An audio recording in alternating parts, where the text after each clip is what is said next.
Bonjour Antonine. Nous sommes le mercredi 25 mars. Il est 6 heures. Touko ne va pas bien du tout. Le vétérinaire lui a diagnostiqué un cancer et il n'en a plus pour longtemps. On est inquiet.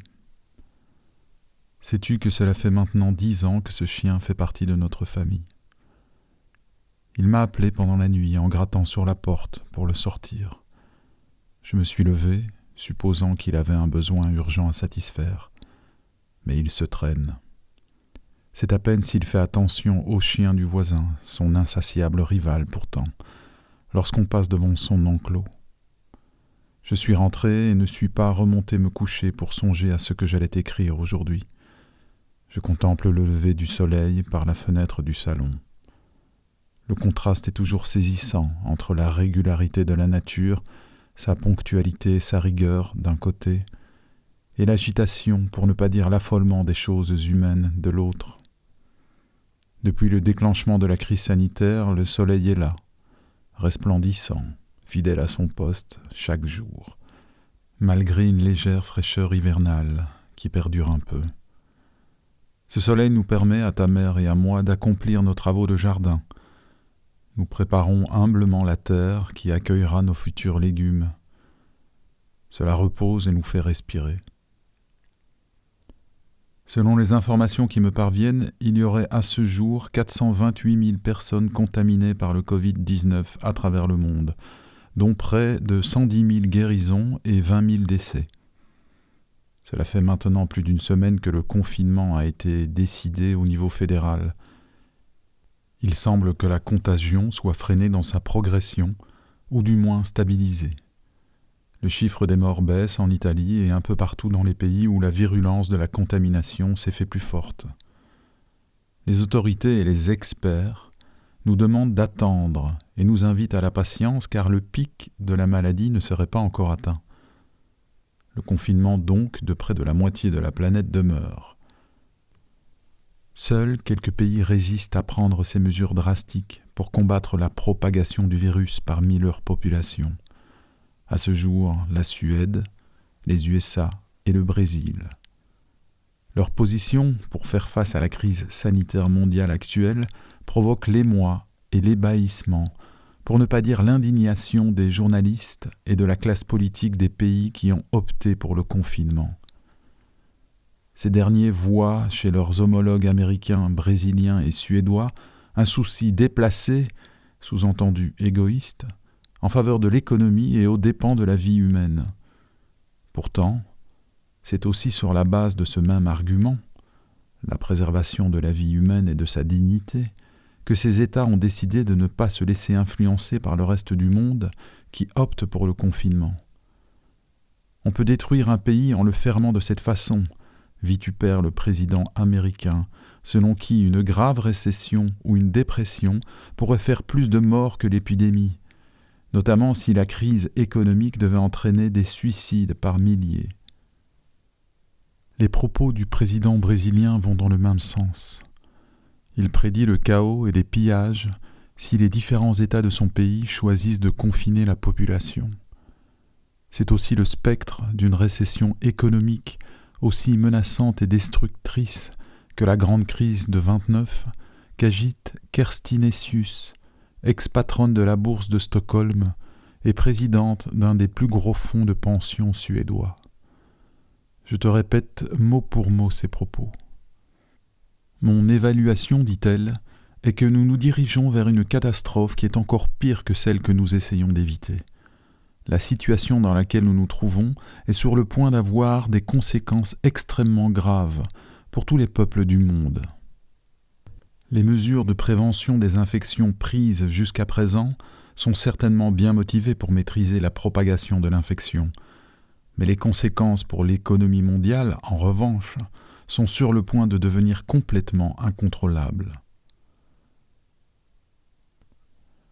Au-delà de la grande émotion suscitée par la propagation du Covid-19, le débat mérite d'être posé.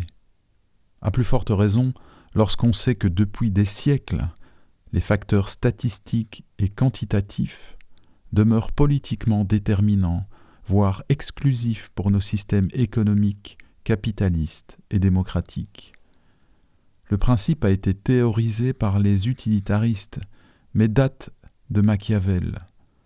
C'est le plus grand nombre de suffrages, d'effectifs, de produits, de ventes, d'audiences, de faits, de vie, qui doit toujours avoir la priorité absolue en matière de décision politique, quelles que soient les conséquences parfois tragiques de cette décision.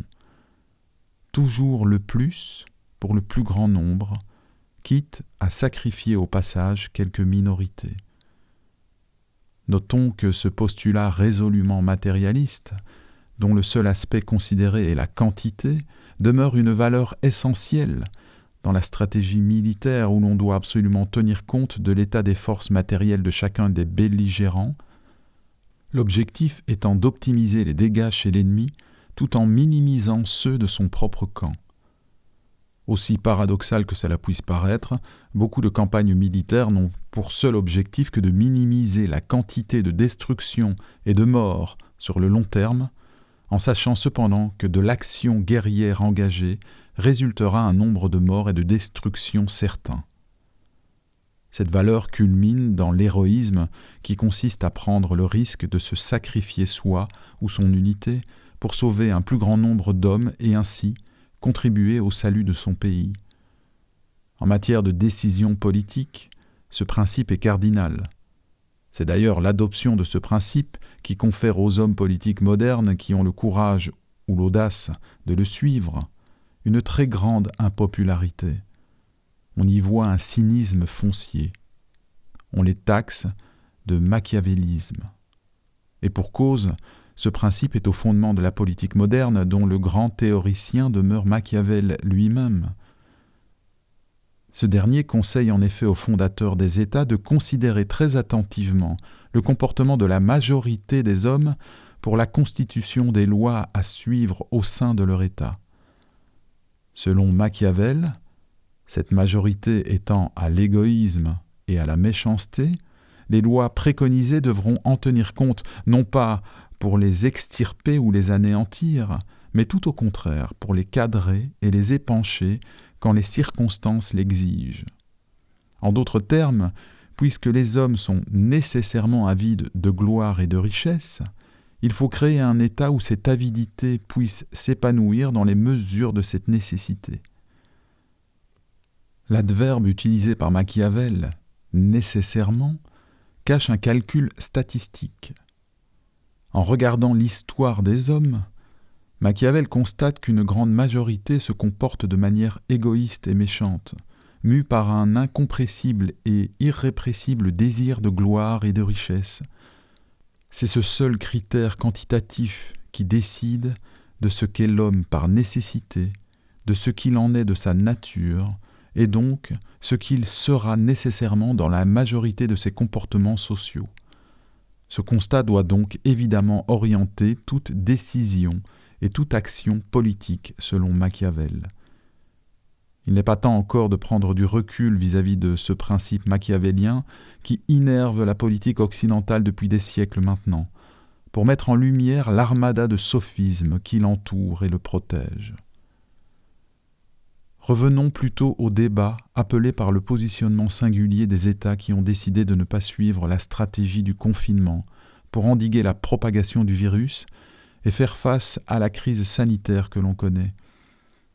Si l'on se réfère au principe utilitariste qui consiste à vouloir sauver le plus de vies, quitte à en sacrifier un certain nombre, on peut légitimement se poser la question de savoir si un arrêt aussi brutal et aussi long de la population active mondiale ne sera pas davantage nuisible à l'humanité, en termes de vie humaine, que la libre propagation du Covid-19.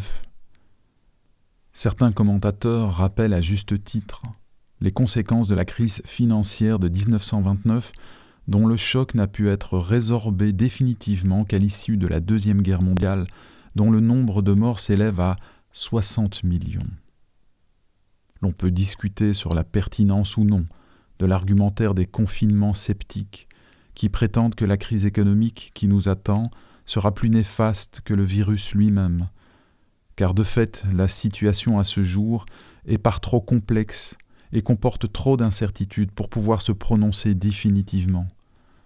Comment parviendrons-nous à limiter la virulence de la contagion, les multiples mutations possibles aussi du coronavirus, etc.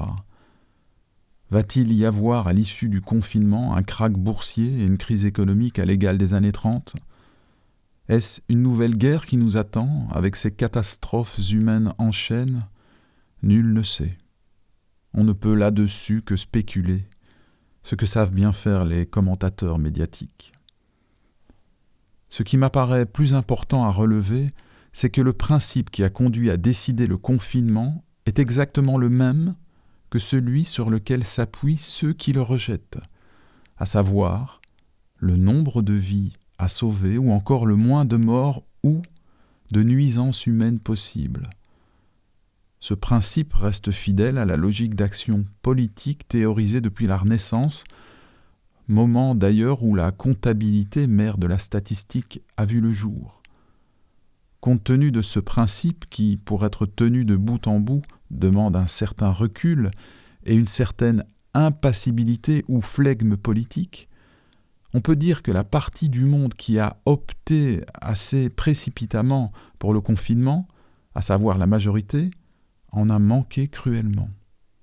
D'autant plus que l'attitude à adopter vis-à-vis de la pandémie est très loin de faire l'unanimité parmi les grands scientifiques de la planète.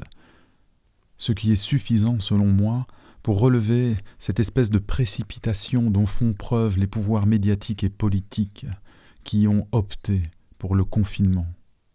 En revanche, les derniers pays qui résistent à ce raz-de-marée en faveur du confinement semblent encore attachés à la logique politique machiavélienne qui avance avec prudence, froid calcul et parfois avec un profond cynisme qui est rarement du goût de l'opinion populaire. Mais jusqu'à quand tiendront-ils ? Ce n'est évidemment pas ici mon avis que je défends, tu me connais assez pour comprendre cela. Je me pose pour l'instant en simple observateur. La question selon moi qui se pose maintenant est la suivante. Pourquoi la population active du monde, fer de lance d'un système économique qui ne mise que sur une production et une consommation sans cesse croissantes, dans une écrasante majorité, a choisi le confinement et ainsi a choisi de prendre un tel risque d'une grave récession économique. Pourquoi nous sommes-nous lancés dans une telle panique collective ? Pourquoi cet affolement médiatique et politique qui pousse certains États à quadriller leur territoire par l'armée, à surveiller leur population, à encourager une certaine forme de délation, à marteler l'état d'urgence comme si nous étions en guerre ? Pourquoi avons-nous perdu si rapidement ce flegme ou ce cynisme qui caractérise si souverainement la politique moderne ? Pourquoi, enfin, l'homo economicus a-t-il pris le risque de sacrifier son économie sur la base d'informations aussi floues ou incertaines concernant le taux de mortalité d'un virus parmi d'autres ? La question pourra paraître odieuse. Lorsqu'il s'agit de vie humaine, on ne compte pas, diras-tu. Tu es d'ailleurs bien placé pour le savoir, et j'espère que tu comprendras que j'essaye d'analyser les choses en dehors de toute émotion. Mais c'est oublier très vite les principes non seulement politiques, mais aussi et surtout économiques, que les pays en question suivent la plupart du temps, sans même sourciller. Car s'il faut parler de chiffres, qu'il nous suffise de citer ceci. Une étude parue dans la prestigieuse revue European Art Journal apporte des précisions décisives pour notre réflexion relativement aux causes de la mortalité mondiale annuelle. Selon cette étude, en 2015, à peu près 9 millions de personnes seraient mortes à cause de la pollution de l'air, dont 800 000 sur le sol européen. Ces chiffres sont astronomiques. La question s'impose. Pourquoi ces chiffres que les médias ont largement diffusés il y a à peine un an n'ont pas suscité la même phobie prophylactique qui tient à isoler les hommes les uns des autres et à ce qu'ils cessent toute affaire courante ? Pourquoi aucune décision politique sérieuse n'a vu le jour pour limiter les effets hautement mortels de la pollution de l'air, alors qu'aujourd'hui, pour quelques milliers de personnes, et en l'espace de quelques jours, dans la plus totale incertitude, c'est toute une économie mondiale qui se met à l'arrêt en prenant le risque de se saboter elle-même ? Pourquoi donc cet emballement médiatico-politique qui prend décisivement les allures d'une véritable psychose collective ? Pourtant, un mort dû à la pollution de l'air ne vaut pas moins qu'un mort dû au coronavirus. De plus, même si l'on reste dans l'incertitude quant au taux de mortalité probable dans les mois et années qui viennent, absolument rien n'indique, à l'heure où je t'écris, que la pandémie du Covid-19 atteindra ce chiffre astronomique de 9 millions de morts sur une seule année. Et si par malheur ce chiffre était atteint, cela n'enlèverait rien à la précipitation qui caractérise l'attitude des pouvoirs médiatiques et politiques actuels face à ce danger sanitaire, précipitation qui se marque dans chacune des décisions qu'ils prennent, souvent floues et évasives, quand elles ne sont pas directement contradictoires. Les pays de plus ne semblent absolument pas prêts à lutter contre ce type de pandémie, alors qu'on les annonce depuis quelques années. Le bateau coule, personne ne s'y est préparé, ni le commandement, ni l'équipage, ni les passagers. C'est la panique à bord. J'écarte rapidement ici la possibilité de complot, c'est-à-dire d'une volonté délibérée des élites à effectuer une espèce de reset économique ou quelque autre chose du genre. Ces théories du complot s'appuient généralement sur plusieurs présupposés très discutables, dont celui selon lequel seule une poignée d'individus serait capable de maîtriser les ressorts et les conséquences d'une situation géopolitique mondiale aussi complexe, et cela en outre dans la plus parfaite concertation. L'homme n'est même pas capable de maîtriser son existence, c'est-à-dire le petit espace-temps qui lui a été réservé, ni même l'instant présent de sa quotidienneté. Pour tenir loin de notre réflexion ce genre de propos assez infertiles, je ne résiste pas, ma douce Antonine, à te citer ces propos délicieux de Pascal. L'esprit de ce souverain juge du monde, à savoir l'homme, n'est point si indépendant qu'il ne soit sujet à être troublé par le premier tintamarre qui se fait autour de lui. Il ne faut point le bruit d'un canon pour empêcher ses pensées. Il ne faut que le bruit d'une girouette ou d'une poulie. Ne vous étonnez point s'il ne résonne pas bien à présent. Une mouche bourdonne à ses oreilles.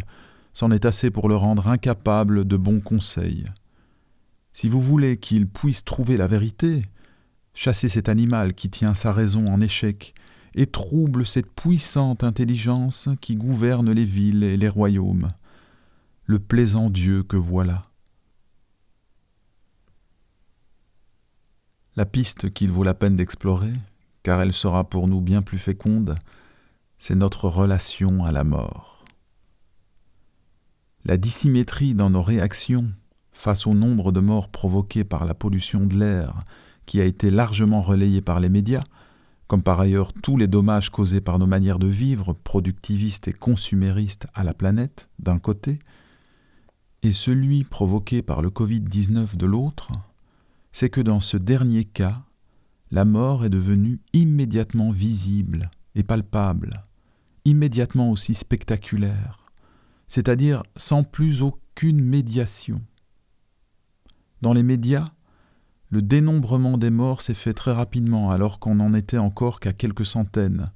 Chaque jour, chaque heure, chaque minute, il s'est agi de dépister systématiquement le nombre d'infections et le nombre de décès, comme au goutte à goutte. Cette spectacularité de la mort a été certainement amplifiée par l'incapacité des services de santé, en Italie, à accueillir l'afflux de personnes présentant des symptômes de la maladie. Les services de santé européens semblent tout à fait adaptés pour prendre en charge la mortalité commune, quelle qu'en soit sa cause, tant et si bien que cette mortalité est systématiquement résorbée. Elle en devient pratiquement invisible. Mais ces services ne semblent manifestement pas adaptés à faire face au type de pandémie que nous connaissons maintenant. Par conséquent, Les pouvoirs politiques ont été tenus de réagir rapidement face à ce qui leur a semblé être une réelle menace immédiate, alors que le taux de mortalité est considérablement inférieur à celui d'autres menaces. Les pouvoirs publics, médiatiques et politiques ont tous été oppressés, tout comme la population mondiale, d'agir et d'opter pour le confinement quasi immédiat de la population active, au risque de conséquences économiques lourdes, parce que la mort est devenue immédiatement visible, tangible. La mort est venue frapper à notre porte en toute décontraction, nous qui la pensions bien enfouie dans un recoin obscur du grenier ou au fin fond du jardin, oubliée, enfouie, tapie dans les recoins de notre conscience, mise en spectacle, certes, dans les fictions cinématographiques ou médiatiques. Mais la mort maintenant est devenue bien réelle, subitement, presque palpable. L'électrochoc est d'ailleurs comparable à celui ressenti par les attentats que nous avons connus, bien que la cause de ces derniers n'était pas naturelle mais humaine, ce qui rend l'analyse infiniment plus complexe et considérablement plus délicate à mener. Toujours est-il que, chiffre pour chiffre, les chiffres sont là devant nos yeux. Ce que le confinement risque bien de laisser apparaître, c'est tout compte fait une mortalité annuelle nettement inférieure à celle des années précédentes, et ce même en incluant celle due au Covid-19, tout simplement parce que le confinement et l'arrêt de la population active, à savoir l'arrêt des activités économiques, fait, enfin, respirer la planète, les hommes et les femmes, et tous les êtres vivants qui l'habitent. Comment dans ces conditions ne pas penser que le nombre de morts dont la cause est la pollution de l'air a toutes les chances de décroître, puisqu'en cessant nos activités économiques, on arrête ipso facto de polluer. Comment ne pas penser que cette pollution de l'air trouve sa cause directe dans notre train de vie productiviste et consumériste, à savoir notre système économique lui-même, qui consume et brûle très rapidement toutes les ressources de la planète et les hommes eux-mêmes. Est-il possible maintenant de faire marche arrière et de se dire, une fois la crise sanitaire passée, nous avons sauvé le monde de la furie meurtrière d'un virus horriblement méchant, le Covid-19, et ce en évitant que des centaines de milliers de personnes en soient victimes? Il est donc possible maintenant de reprendre nos activités économiques qui, quant à elles, provoquent annuellement des morts par millions. Mon hypothèse est donc la suivante, chère Antonine. La réaction des pays face au Covid-19 qui ont choisi le confinement, sautant ainsi de manière précipitée par-dessus ce principe politique cardinal qui consiste à mesurer froidement entre deux mots lequel est quantitativement le moindre, n'est devenue effective que parce qu'un principe beaucoup plus enfoui et impérieux s'est brutalement imposé dans les esprits. Ce principe, c'est la peur de la mort. Mais en voulant éviter Charybde, l'on s'est engouffré dans Scylla. De fait, dès que les choses se seront apaisées, peut-on raisonnablement s'engager à nouveau dans un tel déni du réel à la faveur d'une psychose collective de plus en plus oppressante? Peut-on renvoyer la mort tel un spectre au fond de notre grenier ou de notre jardin, comme si de rien n'était? Car on le sait, elle reviendra de plus en plus urgente, imminente, immédiate. Mais qui sait sous quelle forme elle apparaîtra la prochaine fois? Je te propose d'envisager cette question lors de la prochaine lettre que je t'écrirai. Pour l'heure, je t'embrasse très fort, Antonine. Maman t'envoie 1000 bisous, tu la connais. Elle ne dit pas grand-chose de ce qu'elle ressent. Mais je sens qu'elle trépigne au plus profond d'elle-même d'inquiétude, te sachant en Italie, dans les circonstances actuelles. J'essaye par tous les moyens de ne pas lui communiquer la mienne et joue la carte de la raison pour nous apaiser l'un l'autre. Tes frères aussi me posent beaucoup de questions à ton sujet, très fiers de te savoir là-bas, comme sur le front d'un conflit dont dépend le sort de l'humanité. Mais je remarque dans leur regard, au moment où ils le détournent, la tristesse et la crainte de ne plus te revoir. On t'aime tous tant et tant, ma chère Antonine. Reviens-nous très vite pour nous enchanter encore de ton rire, de ton espièglerie et de ta joie de vivre.